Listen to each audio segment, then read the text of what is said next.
ناظرین، سیدنا حضرت عمر فاروق رضی اللہ عنہ کے عہد خلافت میں جنگ قادسیہ کا شمار عراق عرب کی سرزمین پر لڑی جانے والی نہایت خونریز اور فیصلکن جنگوں میں ہوتا ہے۔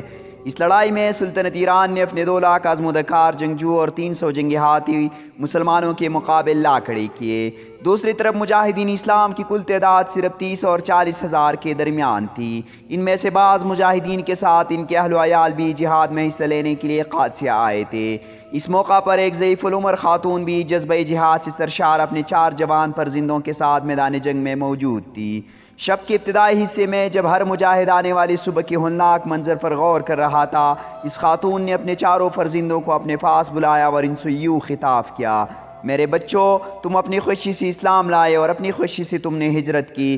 اس ذات لا یزال کی قسم جس کے سوا کوئی معبود نہیں، جس طرح تم ایک ماں کے پیٹ سے پیدا ہوئے، اسی طرح تم ایک باپ کی اولاد ہو۔ میں نے نہ تمہارے باپ سے خیانت کی اور نہ تمہارے ماموں کو ذلیل و رسوا کیا۔ تمہارا نسب بے عیب ہے اور تمہارا حسب بے داغ۔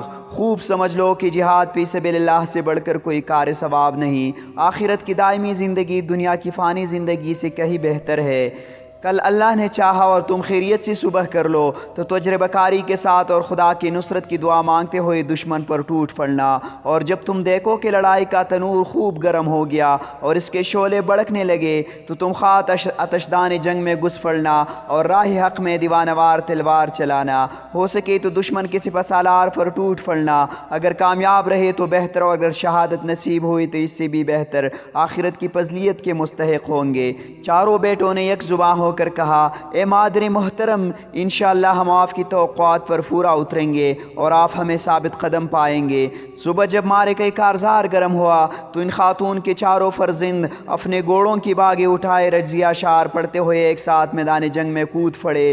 گزر خاتون، جن کے چہرے پر عجیب قسم کا جلال تھا، اپنے فرزندوں کو میدان رزم میں بیچ کر بارگاہ الہی میں یوں عرض پھیرا ہوئی: الہی میرے متاع عزیز یہی کچھ تھی، اب تیرے سپرد ہے۔ اپنی ماں کی تقریر سن کر ان نوجوانوں کے دلوں میں رات ہی سے شوق شہادت کے شعلے بڑک رہے تھے۔ اب جو لڑائی کا موقع ملا تو ایسے وارفتگی سے لڑے کہ شجاعت بھی آفریں پکار اٹھی۔ جس طرح جھک پڑتے تھے، غنیم کے پرے صاف ہو جاتے تھے۔ آخر دشمن کے سینکڑوں جنگجوؤں نے انہیں اپنے گھیرے میں لے لیا۔ اس حالت میں بھی یہ سرفروش مطلق ہراساں نہ ہوئے اور دشمن کے بیسی سپاہیوں کو خاک اور خون میں لٹا کر خود بھی رتبہ شہادت پر فائز ہو گئے۔ جب اس خاتون نے اپنے بچوں کی شہادت کی خبر سنی تو نالہ و فریاد کرنے کے بجائے بارگاہ رب العزت میں سجدہ ریز ہو گئی اور ان کی زبان پر بے ساختہ یہ الفاظ جاری ہو گئے: اس اللہ کا شکر ہے جس نے مجھے اپنے فرزندوں کی شہادت سے مشرف کیا۔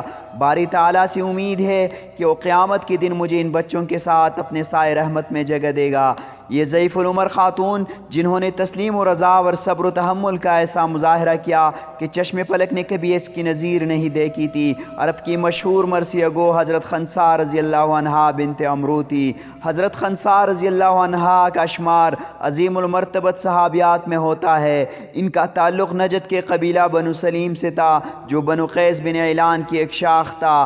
یہ قبیلہ اپنی شرافت، نفس، جود و سخا اور شجاعت و ہمت کے بنا پر قبائل عرب میں امتیازی حیثیت کا حامل تھا، یہاں تک کہ ایک موقع پر خود حضور صلی اللہ علیہ وسلم نے اس قبیلے کی تعریف ان الفاظ میں فرمائی: بلا شبہ ہر قوم کی ایک فناگاہ ہوتی ہے اور عرب کی فناگاہ قیس بن عیلان ہے۔